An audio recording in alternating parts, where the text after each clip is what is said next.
하나님 말씀 찾으신 분들은 그 자리에서 일어나셔서 하나님 말씀 다 같이 읽도록 하겠습니다. 화면에도 하나님 말씀이 준비되어 있습니다. 우리 다 같이 큰 목소리로 시작. 그 후에 예수께서 제자들과 유대 땅으로 가서 거기 함께 유하시며 세례를 베푸시더라. 다시 한 번만 읽겠습니다. 시작. 그 후에 예수께서 제자들과 유대 땅으로 가서 거기 함께 유하시며 세례를 베푸시더라. 아멘. 자리에 앉겠습니다. 여러분, 우리는 지난 시간에 진리를 따르는 자의 소원, 진리를 따르는 자들은 무엇을 원하는가에 대해서 배웠습니다. 기억나세요? 그들은 어둠을 사랑하여 빛으로 나오지 않았던 자들하고는 정반대의 삶을 살았어요. 이들은 어둠을 사랑한 것이 아니라 빛을 사랑했습니다. 그래서 어둠을 사랑했던 사람은 빛을 미워하여 빛으로 나오지 않았던 것에 반해서 이들은 빛을 사랑하기 때문에 빛으로 나아왔습니다. 나아왔던 이유가 무엇입니까? 빛이 행한 일이 무엇인지에 대해서 나타냈습니다. 그 소원이 그들에게는 있었어요. 여러분, 사람들이요, 대체로 자신의 수치와 부끄러움, 숨기고 싶은 것들이 다 있거든요. 그런데 이 진리를 따르는 자들은 그 수치와 약함과 부끄러움이 있지만 이것이 드러난다 할지라도 빛으로 나와서 빛이 자신에게 행하신 일을 드러내고자 했어요. 사람은 맨정신으로는 못 나오는 건데 내가 어떻게 이렇게 나올 수 있게 되었는가? 이 약점 많고 수치 많고 죄 많은 내가 어떻게 지금 보란 듯이 이렇게 살고 있는가? 빛 가운데서. 그것은 내가 의롭거나 내가 어떤 훌륭한 삶을 살아서가 아니라 나는 형편없고 부족하지만 나를 나되게 하신 그 빛이 계시다라는 것을 증언하기 위해서 이들은 빛 가운데로 나왔고 내 약점이 폭로된다 할지라도 그 빛을 증언했습니다. 이것이 진리를 따르는 자들의 특징이었으며 그들의 소원이었어요. 그래서 우리는 지난 시간에 세상에 두 종류의 사람이 있다라고 배웠습니다. 누구와 누구였습니까? 우리 화면을 한번 보십시오. 우리가 화면에 두 사람이 아주 이렇게 잘 표현이 되어 있는데, 빛으로 나오지 않는 자들은 빛을 미워했고 그 행위가 드러나는 것을 원치 않았습니다. 반면에 빛으로 나왔던 자들 어떤 사람들입니까? 빛을 사랑하는 사람들이었고요, 진리를 따르는 자들이었고, 그래서 하나님을 드러내는 그런 사람들이었습니다. 하나님을 드러내기 원하는 자와 자신의 약점이 드러나기를 원치 않는 자, 이 두 종류의 사람 가운데서 그리스도인들은 하나님을 드러내기를 원해하는 자라고 믿습니다. 그래서 우리 그리스도인들은 내 약점이 드러난다 할지라도 예, 맞습니다. 저 약한 사람 맞습니다. 저 부족합니다. 저는 죄인입니다. 그런데 이 죄인을 사랑해 주시는 분이 계셨습니다. 이 약하고 모질한 사람을 끝까지 기다려주시고 품어주시는 분이 계셨습니다. 그분이 바로 빛 대신 하나님, 우리 구주 예수 그리스도이십니다. 내 약함이 드러나야 이 약함을 사랑해 주신 그 크나큰 그 사랑을 베풀어 주신 우리 주님이 드러날 수 있거든요. 그래서 그 빛을 증언하기를 원하는 자, 그들이 바로 그리스도인이라고 우리는 지난 시간에 배웠습니다. 더 나아가서 우리는 에베소서 5장 13절을 통해서 우리가 하나님의 말씀을 배웠는데요. 5장 13절 화면에 나오는데요. 한번 보실까요? 제가 읽어드리겠습니다. 그러나 책망받는 모든 것은 빛으로 말미암아 드러나나니 드러나는 것마다 빛이니라. 책망받는 모든 것은 빛으로 말미암아 드러나나니 드러나는 것마다 빛이니라. 여러분, 지난 시간에 아주 깜짝 놀랄 만한 사진 한 장 보셨죠? 어떤 분들은 비명을 지르셨다 하더라고요. 제가 그럴 정도인가 싶은데, 예, 아무튼 감사드리고요. 제 예전에 풍성했던 가득했던 그 헤어스타일, 그 상태로 그것을 유지하기 위해서 제가 거짓 인생으로 흑채를 뿌리며 또 색칠을 해가며 가발을 써가며 그렇게 제가 인생을 살았다면 빛이 제 머리를 받았을 때 저는 까맣게 이렇게 드러나지 않았을 거예요. 지난 시간에 우리 또 전도사님 중에 한 분이 저만 보면 웃더라고요. 왜 웃냐 그랬더니 제가 여기 머리가 그을렸던 것이 그 전도사님께서 장조림을 그 전날에 드셨나 봐요. 그 장조림이 자꾸 생각이 났다고. 계란 장조림 있죠? 메추리알. 그 색깔이랑 거의 비슷한 색깔이었다고 하시면서 저만 보면 웃으시더라고요. 아무튼 할렐루야입니다. 제가 만약에 이렇게 제가 오픈을 하지 않고 계속 거짓 인생으로 이렇게 가리고 있었다면 빛으로 말미암아 책망을 받았겠습니까? 빛을 드러낼 수 있었겠습니까? 없었을 거예요. 그런데 하나님께서 저에게 찾아오셨고, 그래서 제가 있는 모습 그대로 나아갔고, 약점이 폭로되었지만 그로 인해서 빛이 존재한다라는 것, 빛의 능력이 무엇이라는 것, 제 헤어스타일을 통해서 드러내 보일 수 있었습니다. 여러분, 빛으로 말미암아 책망을 받는다 할지라도요, 책망받는 것은 빛이기 때문에, 드러나는 것은 다 빛이기 때문에 빛을 드러내기를 원한다면 책망을 두려워할 게 아닙니다. 책망 받으시고 빛을 드러내는 피차간의 그리스도인 되었으면 좋겠습니다. 그것이 우리의 소원이잖아요. 아멘 되십니까? 걸리는 게 은혜였습니다. 빛으로 인해 책망을 받는 것이 은혜였어요. 그리스도인은 이미 빛에 의해 책망을 받아 걸린 자들이었습니다. 그래서 다른 말로 그리스도인들은 은혜를 받은 자예요. 걸린 자, 은혜 받은 자. 이제 은혜를 받았다면 그리스도인들은 빛을 드러낼 수밖에 없습니다. 자신이 드러나는 것을 두려워하는 것이 아니라 빛이 드러나지 않는 것을 더욱 두려워하면서 사는 거예요. 아, 하나님 나에게 생명 주셨는데, 은혜 주셨는데, 내 인생을 통해서 주님을 드러내야 되는데 내 약점이 드러나는 게 두려워서 그걸 못한다. 여러분, 도망치지 마십시다. 진짜 두려워해야 될 것을 두려워하십시다. 이것이 지혜입니다. 원수마귀가 어떻게 속여도 우리가 진짜 두려워해야 할 것은 그 빛 대신 그 주님이세요. 그리스도인으로서 그분을 드러내지 않는 것이 진짜 두려운 삶입니다. 내 약점이 드러나는 것을 두려워하지 마시고, 약점은 드러나고 나면 끝이래요. 우리의 죄는 드러나고 나면 끝이랍니다. 그러니 빛 대신 주님만 드러내는데 우리의 삶을 들이시는 지혜로운 삶 사셨으면 좋겠습니다. 걸린 자는 이제 자유해요. 안 걸린 자가 조마조마해하며 삽니다. 이제 걸렸기 때문에 담대합니다. 근데 오해는 마십시다. 담대하다라고 해서 교만하다라는 말은 아니에요. 걸렸기 때문에 이제 교만하게 산다는 말이 아니라 담대하게 사는데, 담대하지만 이제 이 사람들은 또 송구함과 겸손함으로 살아가요. 왜 그렇습니까? 걸리고 나서 이제 죄값을 치러야 되는데 그 죄값을 이미 치르신 분이 있다라는 소식을 듣는 거예요. 너가 책망받았는데 이 책망의 값을 우리가 받는 것이 아니라 예수 그리스도께서 받으셨다라는 그 복음을 듣는 거예요. 하나님의 의로우신 그 책망, 그 심판이 우리에게 떨어진 것이 아니라 예수 그리스도께 떨어졌다라는 그 복음을 듣고, 비록 우리는 걸렸지만 그래서 교만할 수 없고 우리의 죄값이, 우리의 죄가 되신 그 예수 그리스도로 인하여서 더욱 송구하고 겸손한 삶을 살아가게 되는 것입니다. 그래서 걸린다는 것은, 은혜를 받는다는 것은 여러모로 유익한 거예요. 여러분, 진리 앞에 걸리시기를 축복합니다. 빛 앞에 걸리시기를 축복합니다. 지난 시간, 그래서 여러분 성경을 열어서 걸리셨기를 바랍니다. 기도하는 중에 걸리셨기를 바라요. 고요한 시간 가운데서 주님의 음성을 듣고 걸리셨기를 바랍니다. 할렐루야.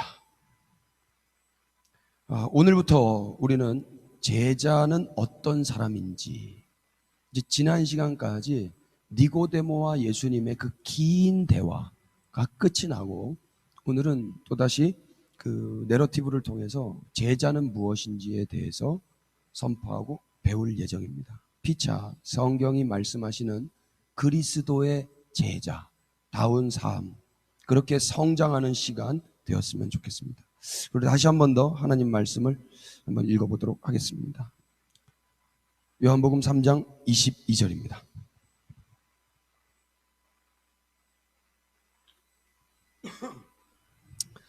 화면 한번 띄워주시고요. 다 같이 시작. 그 후에 예수께서 제자들과 유대 땅으로 가서 거기 함께 유하시며 세례를 베푸시더라. 아멘. 빨갛게 표시되어 있는 말씀이 있죠. 이 말씀을 통해서 우리가 두 가지를 살펴볼 건데요. 니고데모와의 그 대화를 마치시고 예수님 이제 제자들과 함께 유대 땅으로 가셨습니다. 그리고 거기서 그들과 함께 유하셨습니다. 여기서 말하는 그들은 제자들입니다. 예수님은 유대 땅에서 제자들과 함께 거하셨습니다. 이 말씀을 통해서 우리는 제자도 곧 두 가지, 제자는 어떤 사람들인지, 어떤 삶을 사는 사람들인지 확인할 것입니다. 여러분, 이 말씀을 한번 비춰보시면서 그리스도의 제자로 나는 지금 어디까지 와 있고 또 어떻게 살아야 되는지 주님의 음성을 들으실 수 있었으면 좋겠습니다. 우리 첫 번째, 제자는요, 예수님과 함께 가는 자입니다. 한번 따라해 주십시오. 댁에서 또 댓글로 한번 그렇게 남겨주시면 감사하겠습니다.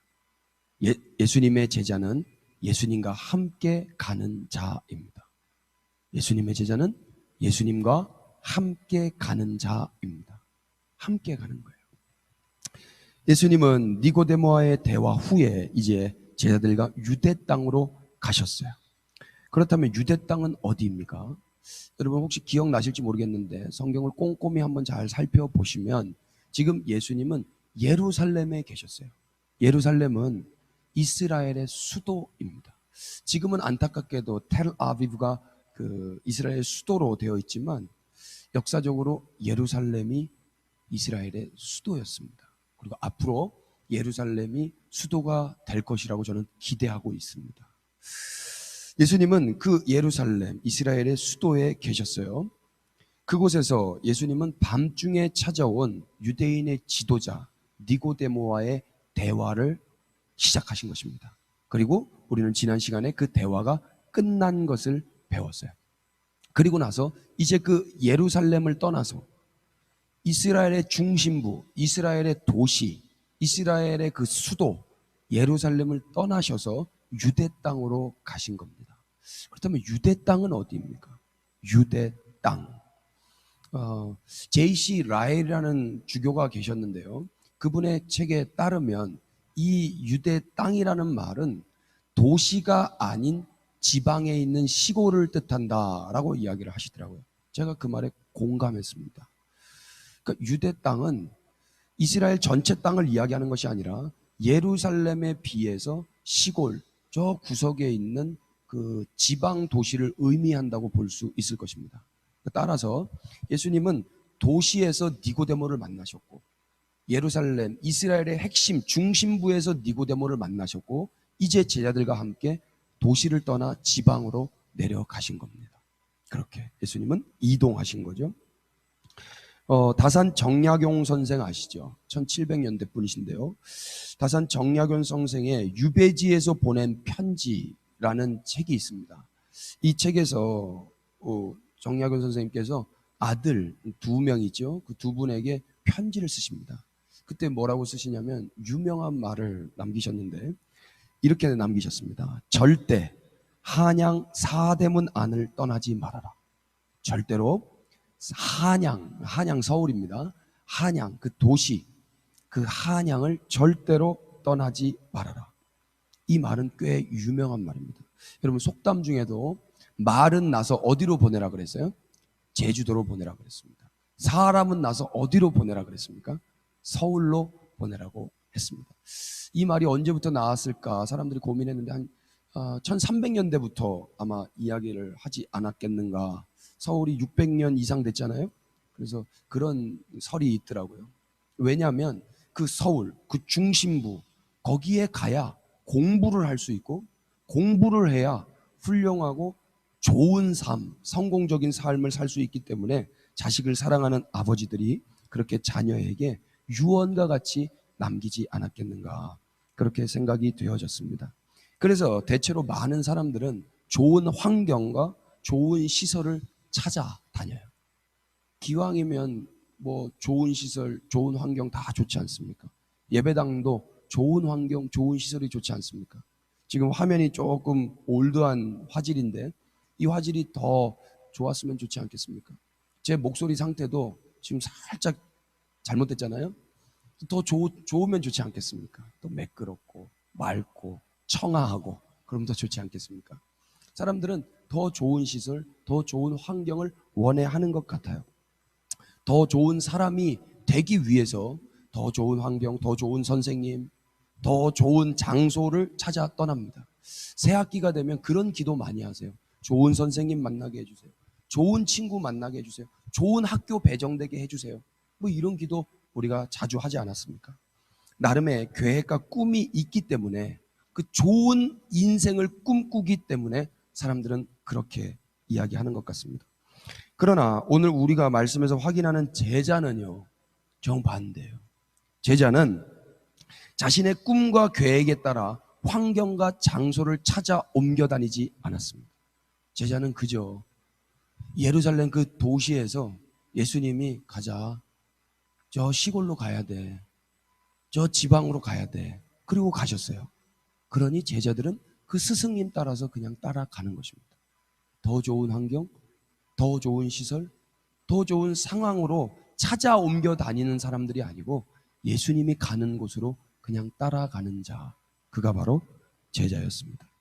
그저 제자는 예수님이 가신 곳에 함께 가는 자예요. 함께 가는 자. 이걸 두 글자로 뭐라고 합니까? 동행이라고 합니다. 동행.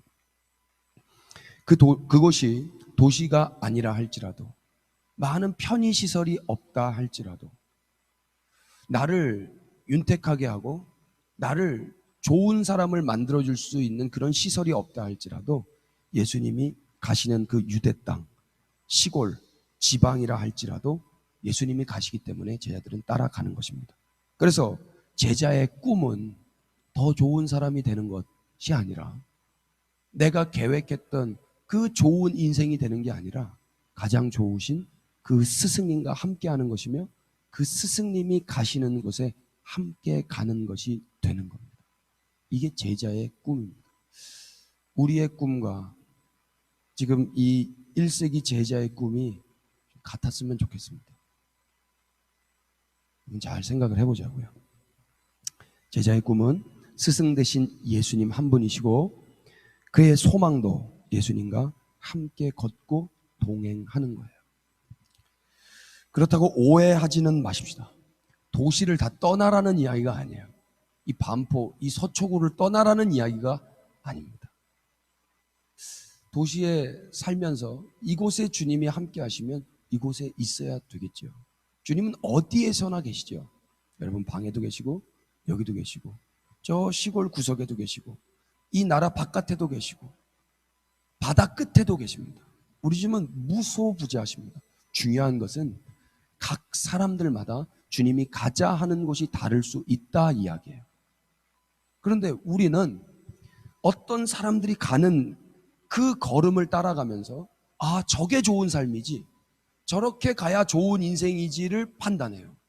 예수님이 계시건 안 계시건 이건 중요한 게 아니고, 아, 저 선배님이 저렇게 말씀하셨어, 저 입학 설명회에서 저 선생님이 그렇게 말씀하셨어, 이 학원 다니고 이 학교 가고 그 다음에 여기 석사하고 그 다음에 유학하고, 그 어떤 루트들 거기에 예수님이 함께 계셨으면 좋겠습니다만, 예수님이 가자 하시지도 않은 그 길을 내가 계획한 내 꿈에 의한 그런 계획으로, 그런 걸음으로 간다면 그거는 과연 제자의 삶일까 한번 생각해 봐야 된다 이야기입니다. 예수님이 도시를 떠나자, 시골로 가자 하시면 제자는 유감없이, 거침없이, 하염없이 그냥 예수님과 함께 걸어가는 것입니다. 유감 없어요. 아, 예수님 여기 도시 너무 좋았는데요, 여기 먹을 것도 막 사 먹을 수 있고, 그런 거 없어요. 예수님과 함께 가는 것입니다. 여러분, 실제입니다. 실제. 저는 목사인데요, 목사는 사실 이런 삶을 조금 연습합니다. 조금, 아주 조금. 그래서 목사에게 세 가지를 준비하라 하더라고요. 첫 번째는 말씀. 언제든지 말씀을 전할 수 있도록 말씀을 준비하라. 두 번째는 죽음. 죽음. 언제든지 죽음을 준비하라. 세 번째가 인상적이었어요. 뭐게요? 세 번째, 이사. 세 번째는 이사입니다. 언제든지 떠날 준비를 하라는 거예요. 언제든지. 근데 이게 목사에게만 국한되는 이야기는 아닌 것 같습니다. 여러분, 그리스도인들은 나그네처럼 사는 거예요. 거룩한 노마드들. 주님이 움직이라 하시는 대로 움직이는 거룩한 제자들, 21세기에 보기를 원합니다. 제자는 지역의 환경을 보고 사는 자가 아니라 예수님이 가시는 곳에 함께 사는 자입니다. 지역의 환경을 보고 여기 살아야 되겠다 하고 사는 자가 아니라 예수님이 함께 가자 하시는 곳으로 함께 사는 자가 바로 예수님의 제자들입니다. 그래서 자리보다 중요한 건 자세예요. 한번 따라해 주실까요? 자리보다 중요한 건 자세입니다.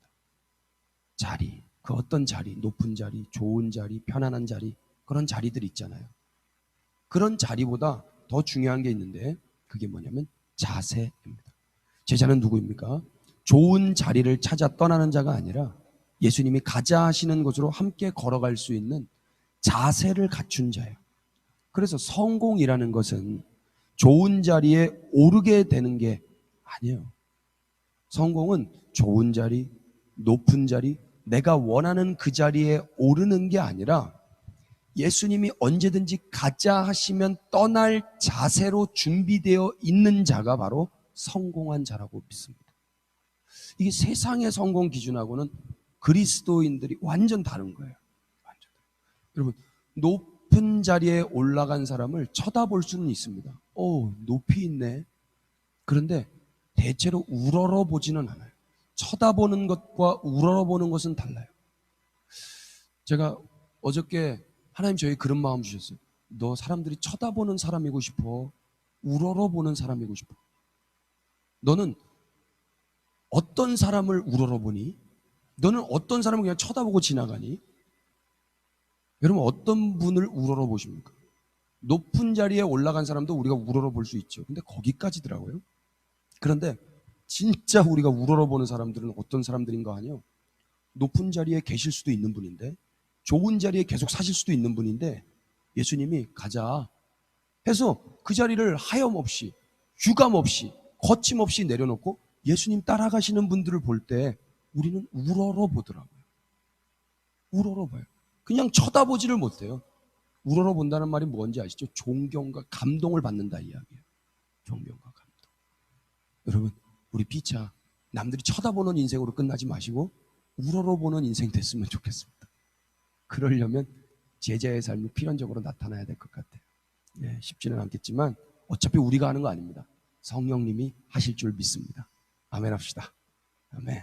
너무 지금부터 당황하거나 두려워하지 말자고요. 주님이 스탠바이 하시고 여기 땅 하면 그냥 움직이면 되는 거예요. 그래서 성공을 우리가 분명히 분별할 수 있기를 바랍니다. 어떤 자리에 있든지 늘 바른 자세, 예수님이 기뻐하시는 그 제자의 자세를 유지하는 사람은 마음에서부터 존경과 공경이 나오고요, 많은 이들에게 감동을 주는 삶을 살게 될 거예요. 피차 예수님과 함께 움직일 수 있는 자세로 일평생 살아가실 수 있게 되기를 축복합니다. 아멘. 죄송합니다. 기침이 이게 다 난 줄 알았는데 안 났네요. 두 번째, 제자는 어떤 사람인가? 한번 따라해 주십시오. 제자는 예수님과 함께 유하는 자입니다. 따라해 주십시오. 제자는 예수님과 함께 유하는 자입니다. 여기서 유하다라고 번역한 헬라어 디아트리보는요, 지내다, 시간을 함께 보내다라는 뜻으로도 사용됐어요. 따라서 제자들은 예수님과 함께 유대 땅 곧 도시가 아닌 시골에서 지낸 거고요, 그곳에서 시간을 보낸 겁니다. 도시에 비해서 시골은 조금 한적하고 조용하죠. 다른 말로 역동적이지 못하다라고도 표현할 수 있을 것입니다. 바쁜 도시에 비해 한적한 지방의 시골은 생동감이 없어요. 저는 서울에서 태어났고 서울에서 한 30여 년 살았습니다. 그러다가 목포라는 동네에서 한 3, 4년 정도 살았는데요. 우리 집 3남매는 그래서 서울에서 태어났지만 그때는 핏덩어리였기 때문에 기억 못하고 대체로 기억에 남아있는 그 그림들은 목포의 그림이 많았어요. 목포는 상대적으로 사람이 서울보다 많지 않습니다. 근데 이들이 서울에 와서 강남역에서 신호를 기다리고 있는 사람들을 봤습니다. 신호가 파란불로 바뀌자 사람들이 나오는데 너무 깜짝 놀란 거예요. 저게 다 뭐냐고, 저게 사람이냐고. 아, 그때 그 충격을 잊을 수가 없어요. 건대 입구 앞에서도요, 사람들이 정말 많이 그 지하철에서 나와서 그 신호를 대기하다가 신호를 건너가거든요. 그때도 또 한번 놀래더라고요. 저분들이 다 사람들이냐고 그러더라고요. 저 사람들 다 어디서 나왔냐고. 여러분, 도시는 상대적으로 바쁘고 사람들이 많고요. 막 뛰어다니고 막 그래요. 그런데 지방 도시들은요, 지방 시골들은요, 한적하고 조용합니다. 사람이 상대적으로 그렇게 많지 않습니다. 그래서 표면적으로 역동적이지 않다라고 느껴질 수도 있어요. 바쁜 도시에 비해 한적한 지방 시골은요, 생동감이 없어 보일 수도 있어요. 누구죠? 누구죠? 여유 있게요. 제자들은 그런 곳에서 예수님과 함께 시간을 보낸 거예요. 예수님과 함께 있었던 거예요. 그러나 비록 그런 생동감이 없어 보이고 역동적이 없어 보이는 그런 골방이라 할지라도, 시골이라 할지라도, 열방을 창조하신 우리 하나님, 그 예수 그리스도와 함께 한다면 누구보다 역동적인 삶을 살 수 있을 것이라고 믿습니다. 그 중요한 거는 장소가 아닌 거예요. 중요한 건 장소가 아니에요. 그 장소에 누구와 함께 하느냐가 더 중요한 것입니다. 예수님과 함께하는 제자에게 장소는 그래서 그리 중요한 게 아니에요. 그렇다면 현재 도시에 살고 있는 우리가 예수님과 함께 지내기 위해서 우선적으로 할 수 있는 일이 있다면 무엇이겠습니까? 우선적으로 할 수 있는 일, 그것을 저는 이렇게 표현하고 싶어요. 혼자 있기입니다. 혼자 있어 보기. 여러분, 혼자 있어 보시나요? 요즘 사람들은 혼자 있기 잘 못합니다. 자기 전에도 혼자 있지를 못해요.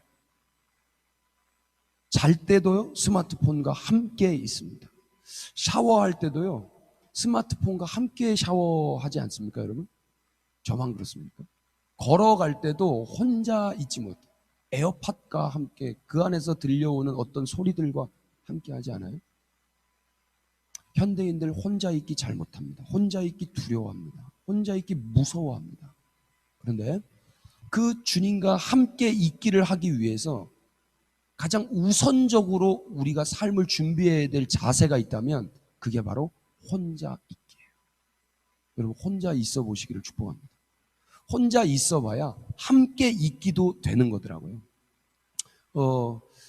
저는 듀오나 트리오의 그 앙상블, 그런 하모니를 듣는 걸 좋아하는데 대체로 많이 좋아하시겠죠? 그런데 혼자 솔로로 잘 못하는 사람과 연합된 듀오, 연합된 트리오는요, 불협화음을 만들어냅니다. 그래서 혼자 솔로로도 잘해야 듀오도 잘하는 거고요, 트리오도 잘하는 거더라고요. 그러니까 우리가 결국에는 함께 살게 될 건데, 함께 살기 위해서라도 우리는 혼자 잘 살아봐야 되는 거예요. 혼자 잘 있어 봐야 되는 거예요. 예수님과 우리는 함께 거할 것입니다. 그래서 여러분 삶 가운데서 혼자 있는 삶을 먼저 한번 준비를 한번 해보세요.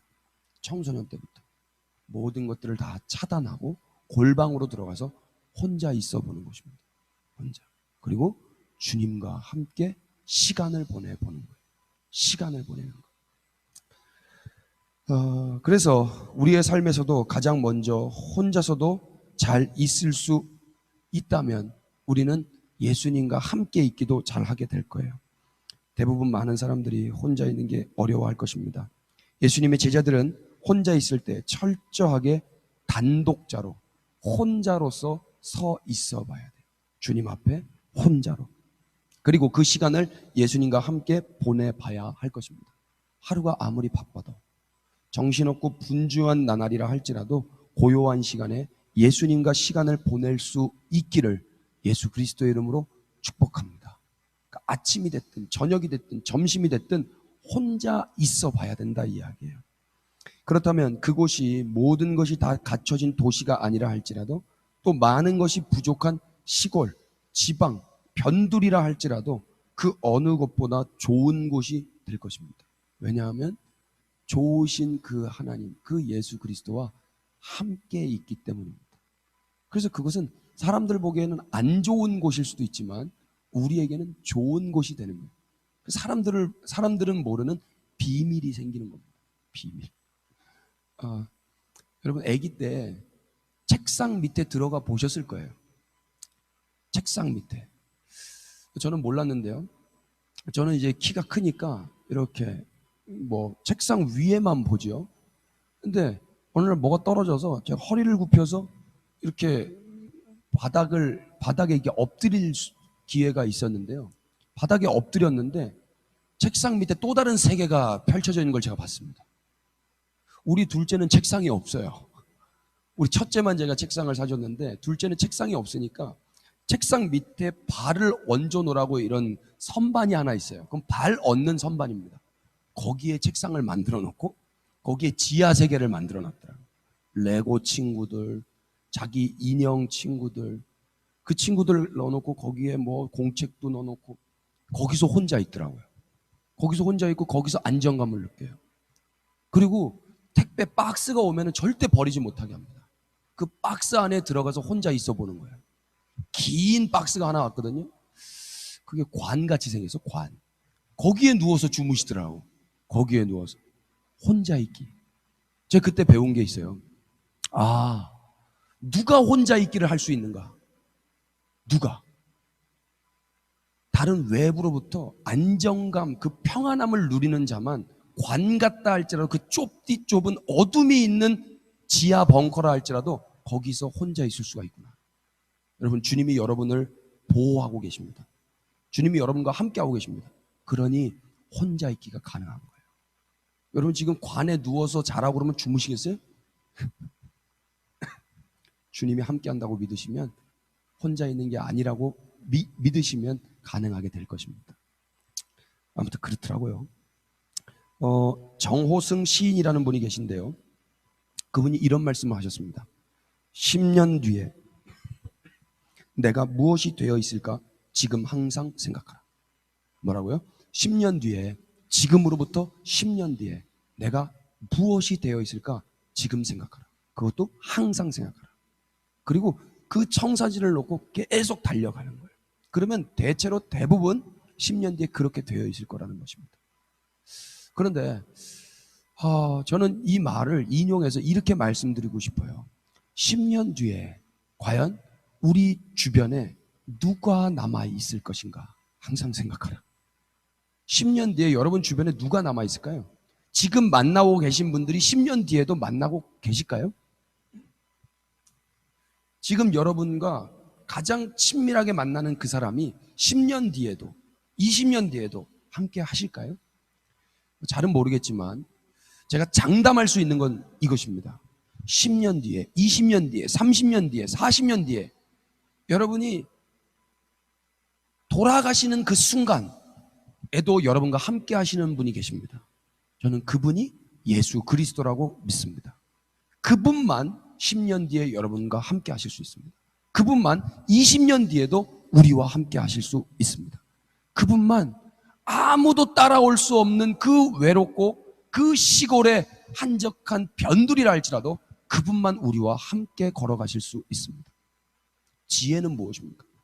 가변적이고 한시적이고 그렇게 이랬다 저랬다 하는 사람들과 함께 걷는 게 아니에요. 그런 것들과 시간을 보내는 게 아니에요. 당연히 그것도 보내야 되는데 우선적으로 영존하시고 변함이 없으시고 그렇게 늘 우리와 함께 하시는 그분과 함께 하는 것, 그분과 시간을 보내는 것, 그것이 가장 지혜로운 삶입니다. 24시간 중에 과연 몇 분이나 몇 시간이나 몇 초나 우리가 주님과 함께 시간을 보내고 있는지 한번 잘 자신을 돌아봤으면 좋겠습니다. 소위 우리가 잘 나갈 때도 또 못 나갈 때도 우리가 아플 때도 건강할 때도 우리와 함께 해 주실 수 있는 분은 예수 그리스도 한 분밖에 없어요. 여러분 수술해 보셨어요? 저는 수술대에 몇 번 올라가 봤는데요. 수술대 그 침대 베드에 올린 상태로 그냥 끌려가는 거예요. 내 의지와 상관없이 사람들이 끌고 가는 그대로 그냥 끌고 가는 거예요. 그때는요 천장밖에 안 보여요. 천장만 보면서 가야 되는데 얼마나 그게 공포스러운지 몰라요. 사랑하는 집사람도, 저를 보호해줬던 부모님도, 저와 그렇게 관계해줬던 친구들도 수술실로 함께 못 들어가더라고요. 아무도 따라올 수 없어요. 완전 통제되고 완전 혼자 고립됩니다. 그런데요, 그때 하나님 저에게 그런 마음을 주셔요. 봐봐, 아무도 너 곁에 올 수 없어. 수술만 해도 너 곁에 너 손잡아줄 사람 아무도 없어. 그런데 내가 너와 함께. 여러분, 우리 주님이 우리와 함께 하실 수 있는 유일한 분이세요. 10년 뒤에도 20년 뒤에도 세상 끝날까지도 우리와 함께 하실 분은 예수 그리스도 한 분밖에 없습니다. 그분만 의지하시고 그분과 시간을 보내시는 진짜 제자의 삶 살아가실 수 있게 되기를 축복합니다. 그래서 중요한 건 무엇입니까? 어디에가 아니에요. 어디에보다 중요한 건 누구와입니다. 어디에. 여러분, 우리의 인생이 어디 가야 돼? 어디는 가야 돼? 어디 가기 위해서 이거 해야 돼? 이게 아니에요. 지금 내가 어디에 있든지 예수님과 함께 있으면 되는 거예요. 거기 가도 예수님 없으면 거기 지옥입니다. 제가 지난 시간에 읽었던 책이 천국과 지옥의 이혼이라는 책인데요. 천국과 지옥은 이혼했어요. 그런데 원수 마귀는요, 천국과 지옥을 결혼시키려고 해요. 결혼시키려고 해요. 여러분, 주님이 계신 곳이 천국입니다. 거기에 아무리 좋고 거기에 아무리 나를 기분 좋게 하는 것들이 있다 할지라도 거기가 예수님 안 계시면 거기는 지옥이에요. 거기로부터 우리는 이혼하고 거기로부터 떠나서 예수님 계신 곳에서 사는 사람들이에요. 그게 진짜 제자란 말입니다. 중요한 건 뭐라고요? 어디에가 아니라 누구와인 거예요. 누구와. 제자는 누구입니까? 예수님과 함께 시간을 보내는 자예요. 그러기 위해서 혼자 있어 봐야 하는 것입니다. 고요한 시간을 확보하시고 예수님의 말씀을 열어서 그 예수님께 질문하고 예수님의 음성을 기다리고 예수님을 더 깊이 묵상해 보시기를 바라요. 제자가 누구인지 오늘 두 가지 배웠습니다. 첫째 무엇입니까? 예수님과 함께 가는 자예요. 동행하는 자입니다. 그래서 자리보다 중요한 건 자세라고 배웠습니다. 자세. 어떤 자세예요? 성공은 높은 자리에 오르는 게 아니라 예수님과 함께 어디든 갈 수 있는 자세로 준비되어 있는 자예요. 두 번째 배운 건 무엇이었어요? 제자는 예수님과 함께 시간을 보내는 자였어요. 예수님과 함께 시간을 보내는 자. 그러기 위해서 우리가 우선적으로 해야 할 일 있다 그랬습니까? 무엇입니까? 우선적으로 혼자 있어 봐야 된다. 혼자 있어 봐야 혼자가 되지 않을 수 있어요. 여러분, 혼자 잘 있어 봐야 진짜 영원히 혼자 되지 않습니다. 혼자 잘 계셔 보세요. 그리고 혼자 있을 때 멍 때리라는 소리 아니에요. 혼자 있을 때 예수님을 묵상하고 예수님께 질문하고 예수님의 음성을 기다리고 예수님을 더욱 친밀한 시간으로 그렇게 걸어가 보는 거예요. 오늘 두 가지 질문하면서 이 시간을 마쳤으면 좋겠습니다. 여러분, 개인에게 한번 자문자답 해보세요. 화면에도 질문이 나와 있습니다. 한번 보십시오. 오늘 우리는 누구와 함께 어떤 목적으로 우리는 인생을 걷고 있는가? 두 번째 질문입니다. 또 오늘 우리는 우리의 시간을 누구와 가장 많이 보내고 있고 또 보내고 싶어 하는가? 누구와 시간을 보내고 싶어 하는가? 21세기의 제자들로 피차 살아갈 수 있게 되기를 축복합니다. 우리 찬양하십시다.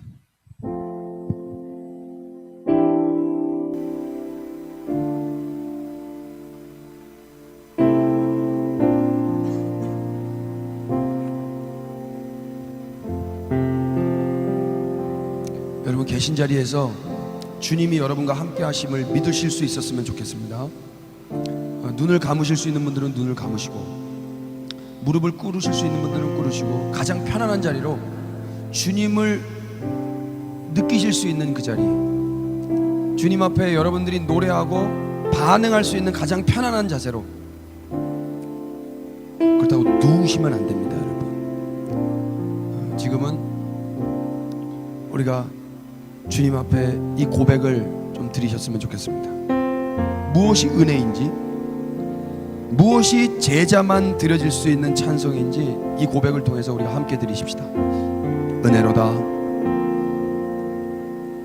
은혜로다, 주와 함께 거함이 은혜로다, 은혜로다,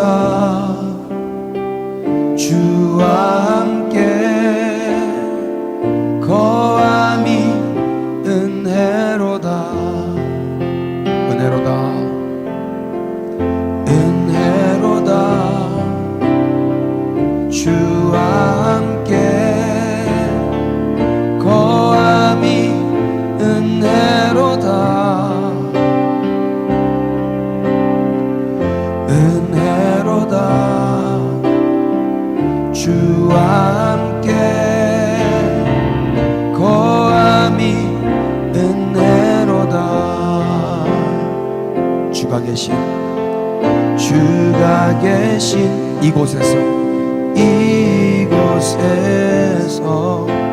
주를 찬송하미. 내 영혼에 부어주신 주의 큰 은혜로다.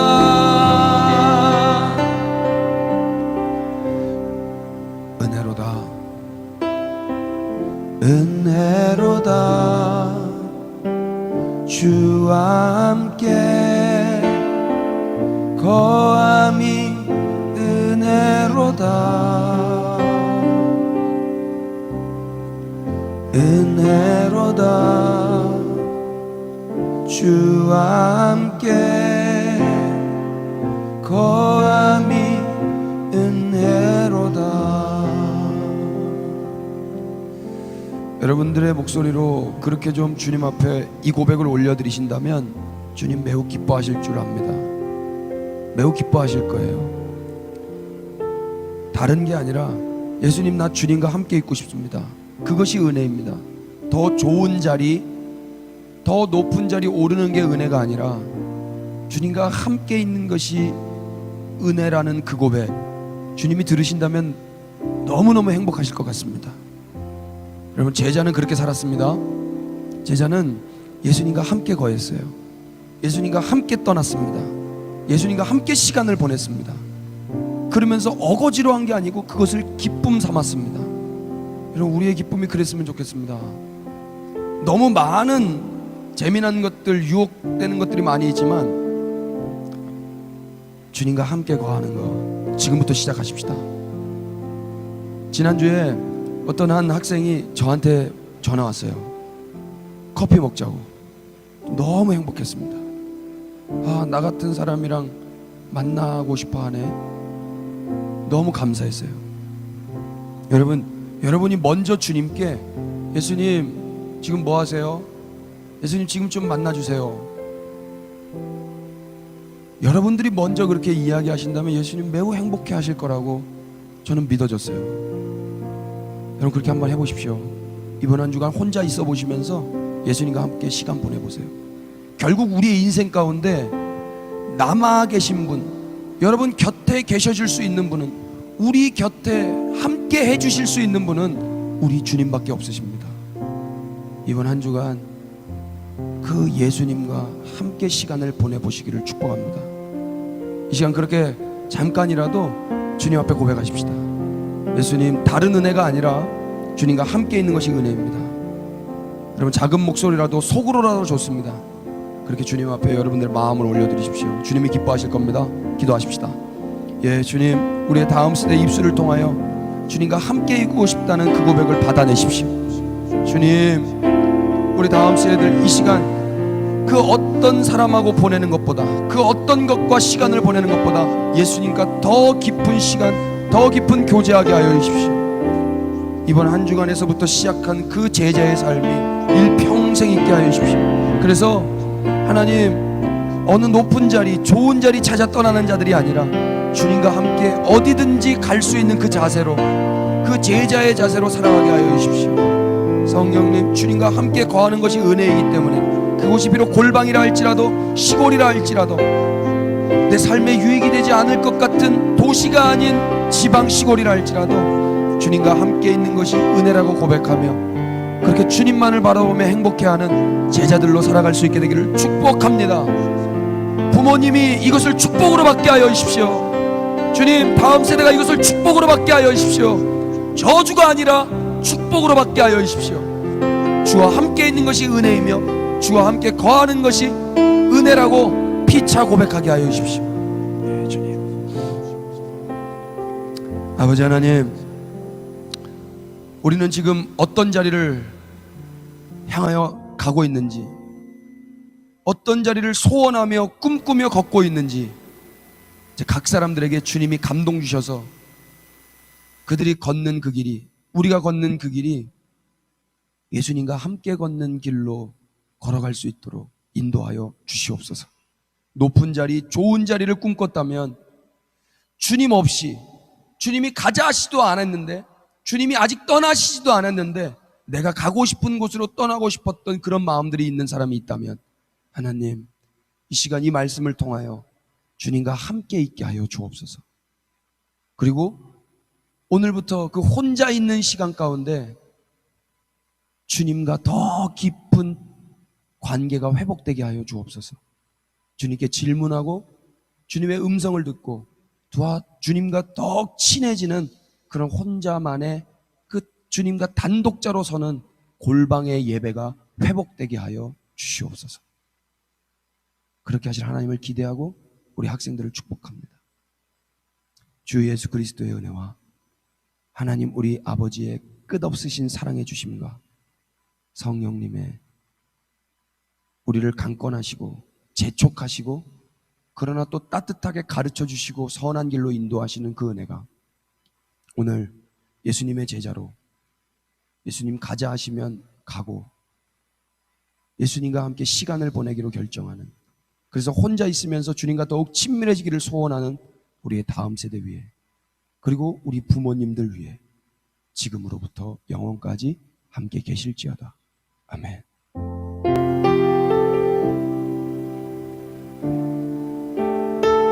네, 주님.